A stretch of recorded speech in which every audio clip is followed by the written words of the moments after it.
اگر خواتین کو گھر میں جو میک کی آواز آتی، اچھا مائک کی آواز آتی ہے، تو کیا خطبے کے وقت ان کو بھی خاموش رہنا واجب ہے؟ نہیں، ان کو خاموش رہنا واجب نہیں ہے۔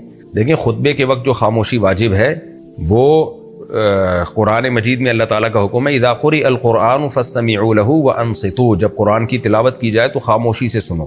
حدیث میں بھی حکم ہے خطبے کے وقت خاموش رہنے کا، اور نبی یعنی قرآن میں بھی حکم ہے کہ خاص طور پہ تلاوت کے وقت خاموش رہنے کا۔ تو اس آیت کی تفسیر میں بہت سارے اقوال ہیں، بعض نے کہا اس سے خطبے کی آیتیں مراد ہیں، بعض نے کہا جب نماز میں امام تلاوت کرے تو پھر مقتدی خاموش رہے، لیکن اصل بات یہ ہے کہ یہ سب اس سے مراد ہے۔ تو جب بھی تلاوت سنانے کی نیت سے کی جائے گی تو اس مجلس میں جو لوگ بیٹھے ہوں گے ان پر واجب ہوگا کہ وہ سنیں۔ اب خواتین چونکہ خطبے کی مجلس میں نہیں ہوتی تو اس لیے ان پر واجب نہیں ہوتا، یا جو گھروں میں ہیں ان پر واجب نہیں ہوتا۔ جہاں بھی تلاوت کی محفل لگے گی، جن کو سنانے کے لیے وہ قرآن پڑھا جا رہا ہے اور وہ وہاں مجلس میں موجود ہیں، ان پر واجب ہوگا کہ وہ قرآن سنیں، تو قرآن کی اس آیت کی روشنی میں۔ اسی وجہ سے ہم کہتے ہیں کہ امام جب تلاوت کرتا ہے تو مقتدیوں پر خاموشی سے سننا واجب ہے، اس کو اپنے الفاظ میں ریپیٹ کرنا قرآن کی اس آیت کی روشنی میں جائز نہیں ہے، کیونکہ وہاں بھی ایک قرات کی محفل ہے نماز جو ہے، کیونکہ امام پڑھتا ہے مقتدیوں کو سنانے کے لیے۔